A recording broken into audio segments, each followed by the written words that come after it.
We're getting ready for green flag racing at lap 60. That white Ford on the inside is Jeff Gordon's. He has led every lap. Bobby Labonte's tried to hang with him. Gordon has really gotten such a jump on restarts. One of those lap cars has been able to separate him from Labonte just about every time here. This time that is Butch Miller separating the two leaders. Todd Bodine real loose up front of the pack. This is going to stack him up. He got his sideways coming off forward. Got to gather back. Yeah, got to gather back in.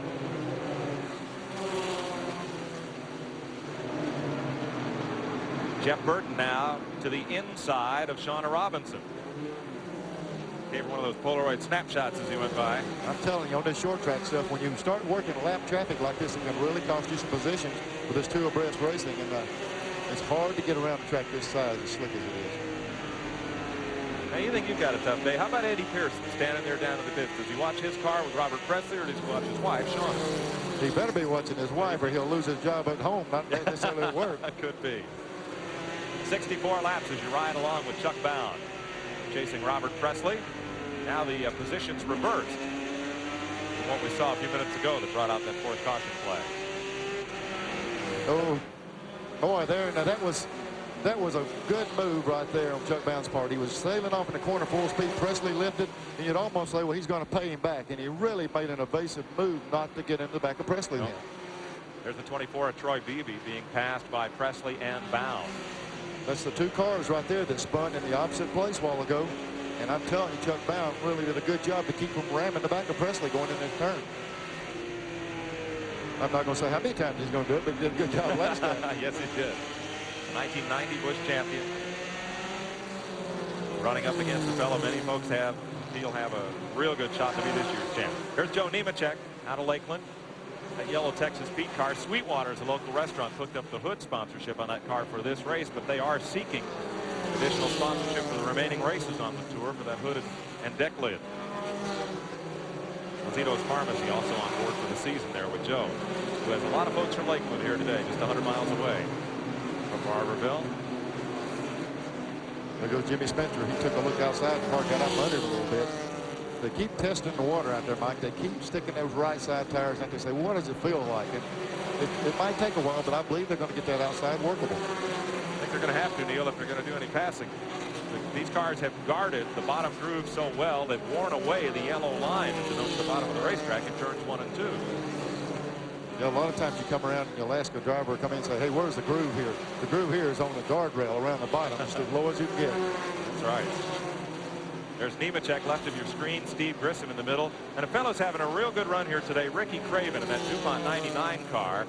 He tore that thing up here pretty bad in practice, and they weren't sure if they could get it glued back together. And then he went out and qualified in the top 10. Mike, it looked like the throttle hung over or something. He went in the third turn. I'm telling you, he destroyed that car. Knocked the frame around. They worked all night on it last night, and they've done a heck of a job to get in the race, much less qualify and run as well as they are. He's got Jimmy Spencer behind him now, but Craven having a good run here today. He's in the 6th position. Spencer is 7th. Back in 8th is Tom Peck, and 9th Bobby Dotter. 10th David Bonnet unofficially. Then Mike Porter, Jeff Burton, and Robert Presley and Chuck Bound coming back up through the pack after pit stop. There's Tom Peck and Bobby Dotter. Peck ran in the front 5 in the first part of this race.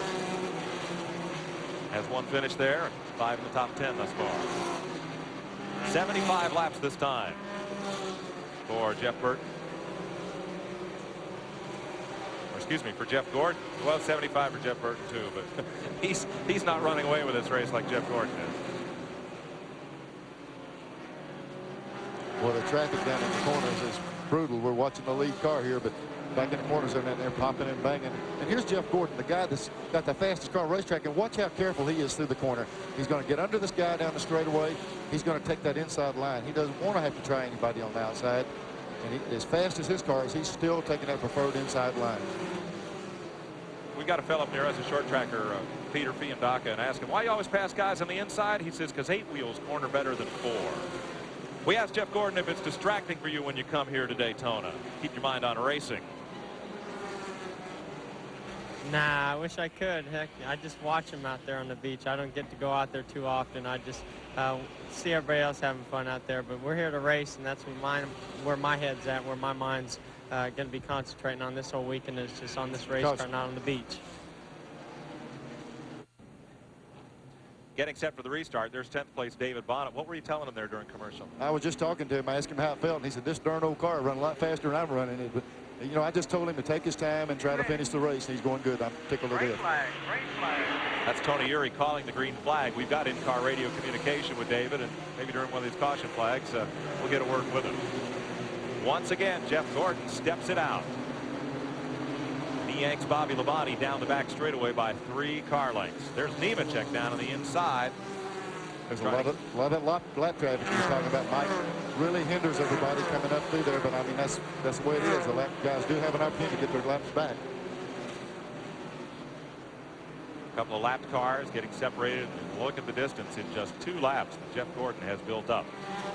Butch Miller had been rolling around slow on the racetrack just before that caution. Now he's back up to speed, but you saw him there on the left side of the screen in danger of going a 2nd lap down, which is already 1 lap down. There's your front twosome.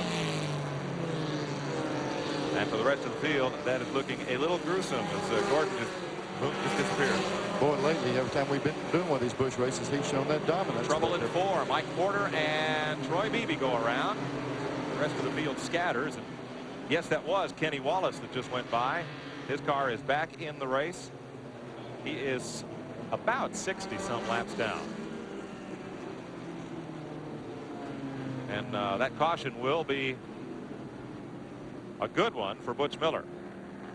He will avoid going a 2nd lap down, come around to the back of the field. Trying to get Troy Beebe's car pushed down at pit road. The Banana Boat Ford has had a tough day right from the get-go. Wouldn't fire on the line and then just spun.